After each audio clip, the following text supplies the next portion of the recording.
Welcome. We're a part of the Animal Science 425 horse production class. I'm Janae Eberly, and we're going to be showing you today how to draw blood from a horse. My name is Jordan Woodbury. My name's Allison Plummer. My name is Jose Perez. And I'm Billy Mudo. This is Winchester, and he's a 30-year-old gelding that has been on the ANSC horse farm for several years. So when Jordan's done. Good afternoon. Today we're going to be going over how to draw blood from a horse. So there's several different reasons why you would want to draw blood. Drawing blood is actually one of the most common diagnostic clinical ways of determining what is going on with the horse. There's several different things you can do. You can determine if a horse is pregnant. You can determine what types of antibodies it has, test its organ function, or even just go ahead and do blood cell counts.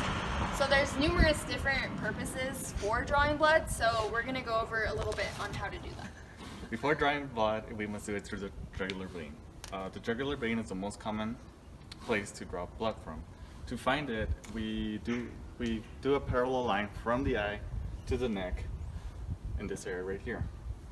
We already shaped the area we're going to draw blood from, and we also must prep it with alcohol pads. That's it. Okay.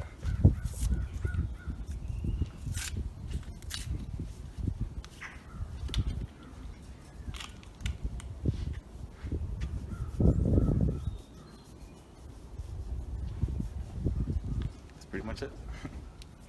When setting up your vacutainer needle and tube, you have to twist to break the seal, open it, and here's the rubber stopper. With the rubber stopper, you're going to put that through this sleeve, and you're just going to twist it on. It helps you get it so that you can fit your tube in there easier. Then, when you're going to stick the horse, you just take off the cap, and there's the needle. He's already alcoholed it, so we're just going to go ahead and stick. You come down to closer to the bottom of the neck, and you just hold off pressure, and you can see the vein building up right there. You want to have the bevel facing out and go in at a 45-degree angle and stick the horse. Then take your tube and press it in, and voila, blood.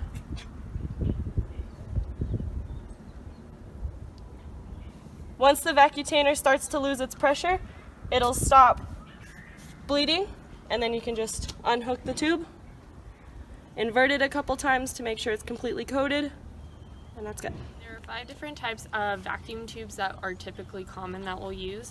The first one will be a red top tube.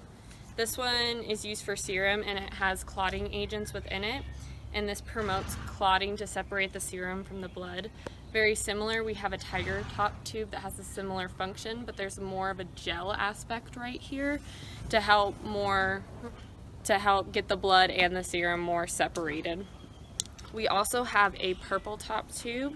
It's for potassium, and it prevents clotting by binding to calcium, so there's little droplets in there to help that. The fourth tube that we have is a green top, and these are typically for sodium. A darker green will be for lithium, and it prevents clotting by inhibiting thrombin and thromboplastin. And our fifth tube is gray, and this one is for sodium fluoride and potassium oxalate, and so it inhibits glycolysis and oxalate by preventing clotting by precipitating calcium.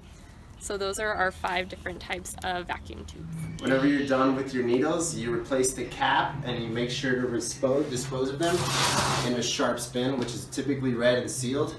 You go ahead and put them in there and dispose of them correctly. So this is what the blood tube looks like after being collected. You'll kind of see the gel coagulant there in the middle.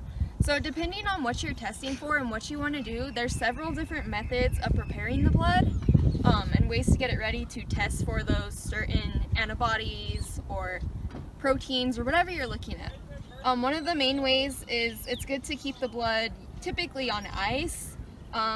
You really don't want it in the sun a whole lot because it'll begin coagulating, which could kind of affect the process.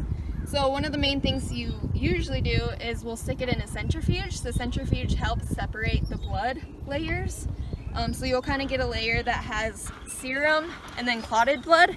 So this is the serum on the top up here, and then you have your clotted blood on the bottom. So this is what it will look like after it's been spun out on the centrifuge. When you're doing blood, typically you want to spin it for a minimum of 20 minutes, and it's usually refrigerated when you're doing it about 4 degrees Celsius, and you'll spin it between 2,000 and 2,500 RPM.